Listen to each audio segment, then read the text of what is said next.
La chaleur de la poussière rouge soulevée par les bus fatigués collait à leur peau. Assis sur leurs valises en plastique déformées par le poids des années, Thierry, Junior et Blaise observèrent les rues bruyantes de la capitale comme des étrangers découvrant un autre monde. Ils venaient tous les trois du même village, une bourgade éloignée où les cabris traversaient les routes plus souvent que les voitures. Leur réussite au bac avait été une fierté pour leur famille. Des sacrifices avaient été faits, les champs avaient été vendus, les dernières récoltes troquées et les espoirs rassemblés dans un sac de riz et un peu d'argent cousu à la doublure de leur chemise. Direction la ville où l'université symbolisait un avenir meilleur. Mais la ville n'avait pas le cœur tendre. En 2 semaines, leur maigre budget s'était effondré. Le loyer partagé dans un studio exigu, les frais d'inscription, les livres et surtout la nourriture, plus chère que dans leur village, pesaient lourd.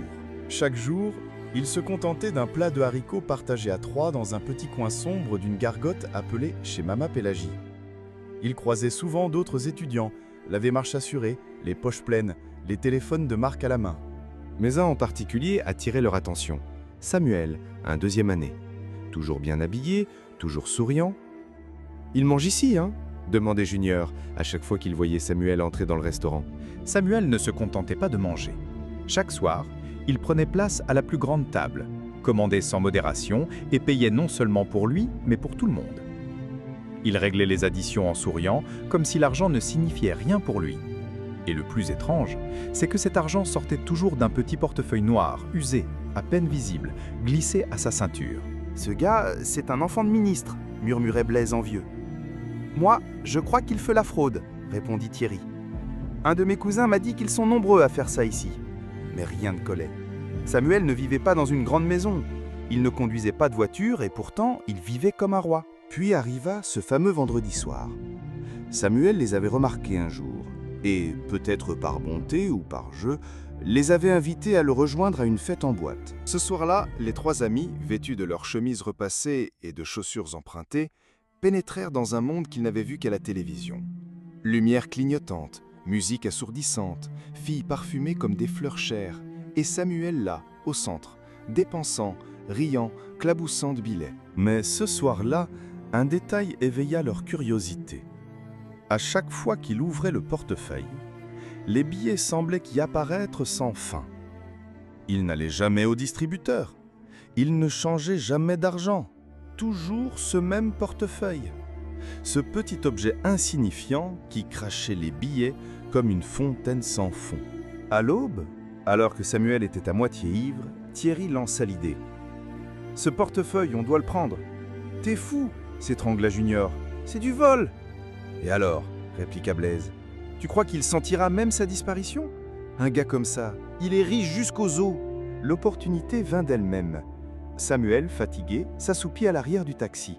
Thierry, rapide, subtilisa le portefeuille sans bruit. Ce soir-là, ils mangèrent comme jamais. Poisson braisé, riz parfumé, bière fraîche. Le portefeuille, cependant, semblait vide. Juste en fond de 5000 francs au moment du vol. Peut-être qu'il était vraiment un sec, se dit Junior. Mais l'essentiel était fait. Ils avaient ce qu'ils croyaient être le trésor d'un étudiant trop chanceux. Le lendemain, une nouvelle glaçante s'abattit sur le campus. Samuel avait été retrouvé mort à l'aube dans une ruelle près de la boîte de nuit. Un accident ? Une agression ? Non. Le plus troublant, c'est que les témoins rapportaient qu'il pleurait, criant « Je suis foutu, rendez-moi mon portefeuille !» Le trio se tait. La joie de la veille laissa place à un silence lourd. Mais c'est Blaise qui avait gardé le portefeuille, espérant peut-être qu'un miracle surviendrait. Et le miracle eut lieu. Blaise avait passé la nuit les yeux grands ouverts. Il avait placé le portefeuille sous son oreiller comme un talisman précieux. Quand il le rouvrit au petit matin, il faillit en lâcher un cri. Le cuir noir usé, presque sans vie la veille, était maintenant gonflé de billets bien rangés, comme si un banquier y avait déposé un dépôt précis. Des billets neufs par dizaines, des coupures grandes, précises, propres, comme s'ils venaient tout droit de la banque centrale. « On est riche », murmura-t-il, les yeux humides. « On est riche, à en mourir !» Il ne savait pas à quel point ces mots étaient vrais. Il les étala sur sa natte avec une excitation presque enfantine. « C'est pas normal, ça !» murmura-t-il. Mais l'avidité avait déjà éteint ses doutes. Le visage rayonnant, Il courut, réveilla Thierry. « Viens voir mon gars, viens voir ce miracle. » Thierry, encore en pyjama, le regarda et bâilla. « T'as braqué une banque ou quoi ?»« Non, c'est le portefeuille. Il s'est rempli tout seul cette nuit. Je te jure, c'est comme si l'argent poussait dedans pendant que je dormais. » Les deux se regardèrent. L'excitation envahissait leurs yeux. Ils informèrent Junior. Et en quelques minutes, ils achetèrent à manger, des habits, des gadgets, même un petit écran plasma d'occasion. Ils riaient, criaient presque. L'argent semblait sans fin. Chaque fois qu'ils ouvraient le portefeuille, de nouveaux billets y étaient. Ils avaient l'impression de rêver. Le monde entier leur appartenait. Ils avaient vaincu la pauvreté. Mais cette euphorie ne dura que quelques heures. La nuit venue, Blaise s'écroula dans son coin de chambre. Il transpirait abondamment, secoué de frissons. Son souffle devenait court, irrégulier. Ses yeux roulaient dans leurs orbites comme si quelque chose le poursuivait de l'intérieur. Thierry et Junior, alertés par ses cris, accoururent. « Blaise! Hé Blaise! Qu'est-ce que tu as ?» Mais Blaise ne pouvait plus parler. Il suffoquait. Il se recroquevilla comme un enfant effrayé. Il montra du doigt le portefeuille posé sur son sac, et dans un des rires de terreur, il s'effondra, le visage figé dans une expression d'effroi. Mort. Thierry tomba à genoux. Junior recula d'un pas, les mains sur la bouche. « Il est mort !» murmura-t-il d'une voix tremblante. Un silence épais s'abattit. Seul le bourdonnement lointain des motos passait à travers les murs. Il ne comprenait pas. Blaise allait bien ce matin. Il avait ri, dansé, mangé, et maintenant, son corps était froid. Le portefeuille restait là, intact, posé comme une preuve silencieuse. Il semblait les regarder sans attendre. Ils emballèrent le corps de Blaise dans une couverture et l'amenèrent discrètement dans leur village. Aucun des deux n'osa expliquer ce qui s'était passé. Blaise fut entellé derrière la maison familiale. Junior propose. On va voir un voyant, un vrai. J'ai entendu parler d'un vieux dans la forêt du village. Il voit les choses qu'on ne voit pas. La soirée même, ils retrouvèrent le vieux voyant dans une petite case tapissée de fétiches. L'air y était lourd, chargé d'effroi. Le voyant, un homme sec aux yeux enfoncés, les fixa longuement. « Vous avez volé ce qui ne devait pas être volé, » dit-il sans qu'il n'ait ouvert la bouche. « L'objet que vous avez n'est pas à vous. » Thierry et Junior échangèrent un regard inquiet. « Vous parlez du portefeuille ?» demanda Junior d'une voix hésitante. Le voyant hocha lentement la tête. « Ce que vous appelez portefeuille est un bédou magique. Il ne crée pas de l'argent. Il prend des vies en échange de ce qu'il donne. » Les deux amis blêmirent. « Il a été créé à un carrefour, invoqué avec le sang et l'ombre. Chaque jour où il donne, il exige l'argent qu'il fournit doit être dépensé intégralement dans les 24 heures. Sinon, celui qui ne l'a pas dépensé entièrement meurt. C'est la loi du bédou. » Tout s'éclairait maintenant. Samuel, ses larmes, ses cris. « Je suis foutu. » C'était parce qu'il avait échoué à le vider à temps. Et Blaise, il n'avait pas tout dépensé non plus. Le voyant les fixa. Qui détient le bédou maintenant? Thierry ouvrit la bouche mais se ravisa. Blaise l'avait. Je ne sais pas où il est maintenant. On l'a laissé dans la chambre. Le vieux secoua la tête. Vous mentez. Le bédou choisit toujours un nouveau propriétaire. Il reste dans l'entourage de la dernière personne qui l'a touché. Et s'il a été déplacé? Thierry se redressa brusquement. Ma mère, elle a rangé mes affaires ce matin à notre arrivée. Elle l'a peut-être pris. Le voyant hocha les quêtes. Alors c'est elle la prochaine. Le cœur battant à tout rompre, Thierry bondit hors de la case du voyant. Son souffle était court, ses jambes tremblaient. Mais il ne s'arrêta pas. Sa mère, il ne pensait plus qu'à elle. Il courut à travers les rues poussiéreuses du quartier, bousculant les vendeuses, ignorant les klaxons. Junior le suivait de près, haletant lui aussi. Arrivé devant la cour commune, Thierry franchit le seuil de leur modeste chambre d'un geste brusque. « Maman, maman !» Elle était là, assise sur un petit tabouret, en train de trier des vêtements. « Qu'est-ce qui t'arrive » s'inquiéta-t-elle. « Pourquoi tu cries comme ça ?» Mais ses yeux se posèrent sur le portefeuille noir, posé tranquillement près d'un sac à provisions. « Je l'ai trouvé dans ta poche ces matins. Tu l'as oublié? Non? Il est joli. On dirait qu'il coûte cher. J'ai rangé les billets dans une enveloppe dans l'armoire. » Non, s'écria Thierry, se jetant sur l'objet. Il le saisit comme s'il tenait une grenade dégoupillée. Ses mains tremblaient. Junior arriva derrière lui et soufflait. Elle l'a pris. Le bédou l'a choisi. La mère les observa confuse. C'est quoi cette histoire? C'est juste un portefeuille? Mais elle avait déjà commencé à transpirer. Son front brillait d'une sueur glacée et sa main gauche tremblait légèrement. Thierry comprit. L'esprit avait déjà commencé. L'esprit avait marqué sa proie. Il retourna chez le voyant le plus vite possible avec le portefeuille entre les mains. Le vieux l'attendait, comme s'il savait. Il est trop tard pour l'épargner. Le bédouin a déjà jeté son ombre sur elle. Alors, qu'est-ce qu'on peut faire? Hurla Thierry, les yeux rouges. Le voyant prit une profonde inspiration. Il existe un rituel de transfert, mais c'est risqué, très risqué. Il faut ramener le Bédao au carrefour où il a été invoqué, l'endroit même où le démon a été lié à ce cuir. Là-bas, on peut tenter de rompre le lien ou le transférer à un autre volontaire. Junior blêmit. Volontaire? Tu veux dire? Quelqu'un d'autre doit accepter de porter le fardeau. Le vieux hocha la tête. Oui, et si personne ne se présente avant le lever du soleil, le démon prendra la vie qu'il a marquée. Thierry hésita. Les mots du voyant résonnaient dans sa tête comme des coups de marteau. Le temps jouait contre eux. Dis-nous, où est ce carrefour? La nuit était tombée. Les lampadaires faiblards jetaient une lumière orange sur le bitume craquelé. Le carrefour d'Érès, situé en périphérie, un lieu que même les chauffeurs évitaient après 20 heures. Les rumeurs disaient qu'on y voyait des ombres traverser la route sans corps, des chiens hurler à la mort sans raison et des mendiants disparaître sans laisser de traces. Thierry et Junior, le cœur noué, s'y rendirent avec le portefeuille dans un sac en plastique. Le voyant les y rejoignit, portant une calebasse pleine de poudre blanche et des osselets noués. Pose le bédou au sol, juste là au milieu des traces de pneus. Que le cuir touche la terre. Thierry obéit tremblant. Le vieux murmura des paroles inaudibles. Le vent se leva d'un coup. Un vent sec qui n'avait rien de naturel. Junior sentit son ventre se nouer, puis le voyant s'arrêta, les yeux soudain écarquillés. « Il ne veut pas partir, dit-il. Il est attaché à elle maintenant. »« Mais tu as dit qu'on pouvait le transférer. » Il a choisi. La seule manière de l'en détourner, c'est qu'un autre offre sa vie volontairement. Quelqu'un doit prendre le bédou, le porter et le nourrir. Sinon, il viendra la chercher avant l'aube. Thierry ferma les yeux. Son esprit bouillonnait.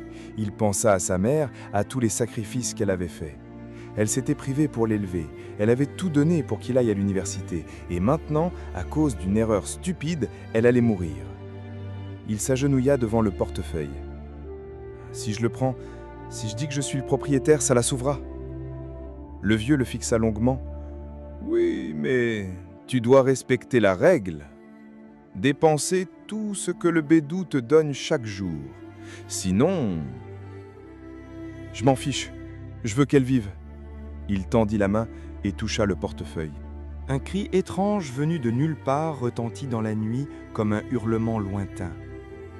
Mêlé à un rire profond, le vent s'arrêta, le silence retomba.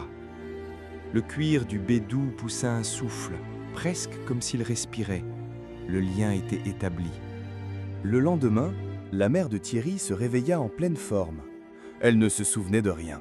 Elle riait même, disant qu'elle avait fait un rêve étrange où un esprit lui offrait un billet de banque en échange de son balai. Thierry, lui, ne riait pas. Le portefeuille était déjà plein à nouveau. Il le regardait comme un serpent enroulé, prêt à mordre.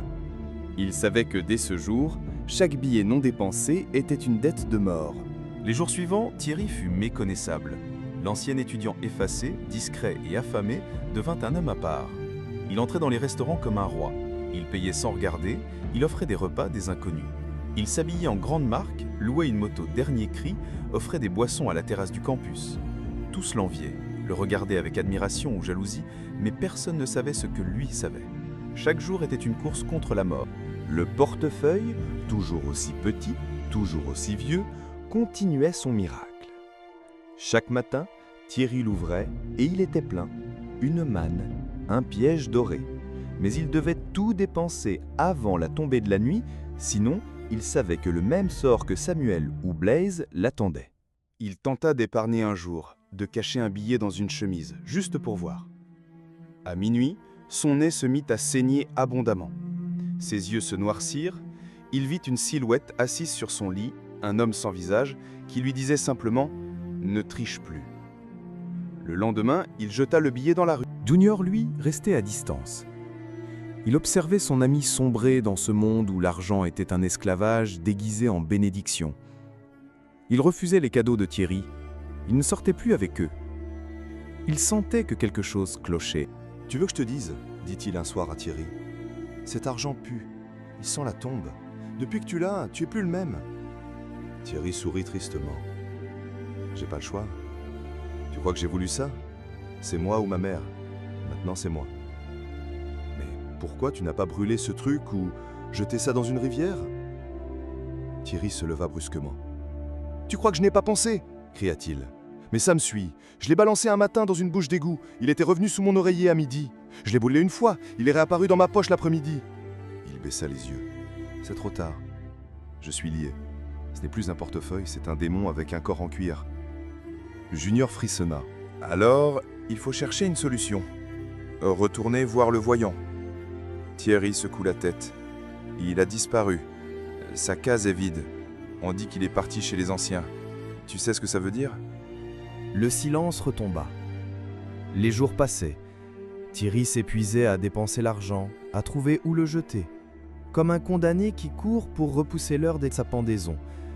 Il devenait nerveux, paranoïaque. Il avait peur des retards, des oublis. Une fois, il faillit mourir parce que tous les magasins étaient fermés à cause d'une manifestation. Un soir, pris de panique, il courut chez Junior avec le portefeuille. « Garde-le, s'il t'a plaît, juste pour cette nuit. J'ai tout dépensé. Je suis à bout. Je veux dormir. » Junior le regarda glacé. « Non, non, Thierry. Tu veux que je devienne la prochaine cible, c'est ça ? Je veux juste souffler une nuit, une seule. Tu veux souffler ? Va au cimetière. Là-bas, les gens dorment bien. » Un long silence. Thierry baissa les yeux, honteux. « Pardon ?» souffla-t-il. Il retourna chez lui, le portefeuille toujours en main. Ce soir-là, il ne ferma pas l'œil. Mais le bédou, lui, ne semblait pas vouloir qu'une seule vie. Le matin suivant, Junior se leva avec un mal de tête insoutenable. Son lit était couvert de sueur, et sur sa table de nuit, un billet de 5000 francs qu'il n'avait jamais vu. Il l'attrapa. Au même instant, il sentit une brûlure sur sa paume. Il jeta le billet. Il comprit. Le bédou l'avait marqué.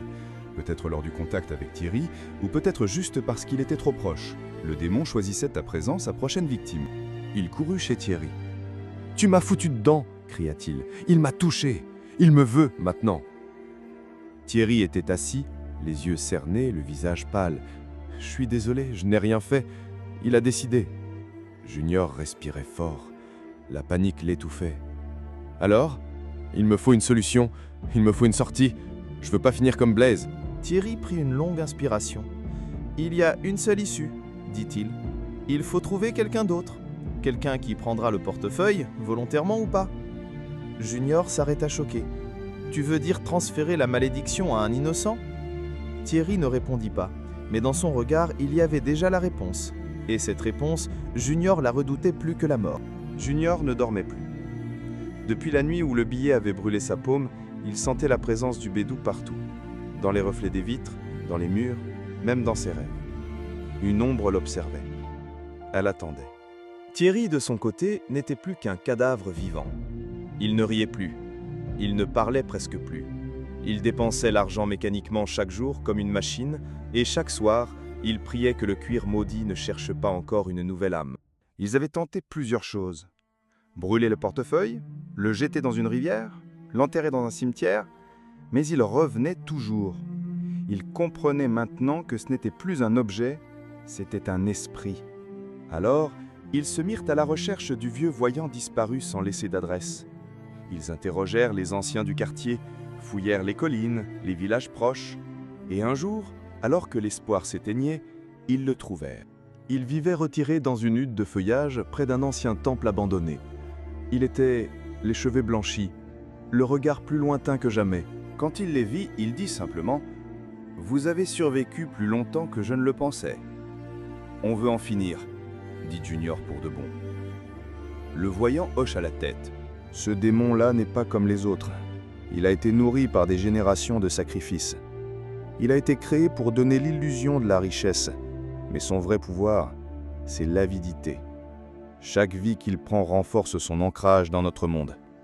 Thierry murmura « Il faut qu'on le détruise, même si ça nous coûte tout. » Le vieillard les regarda longuement, puis se leva.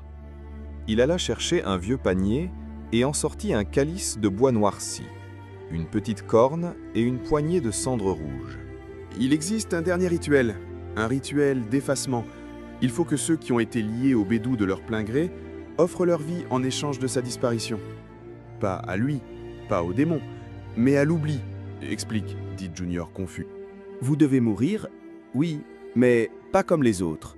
Vous ne serez ni maudit ni damné. Vous offrirez vos âmes à l'oubli, là où aucun esprit, aucun démon, aucune magie ne peut vous suivre.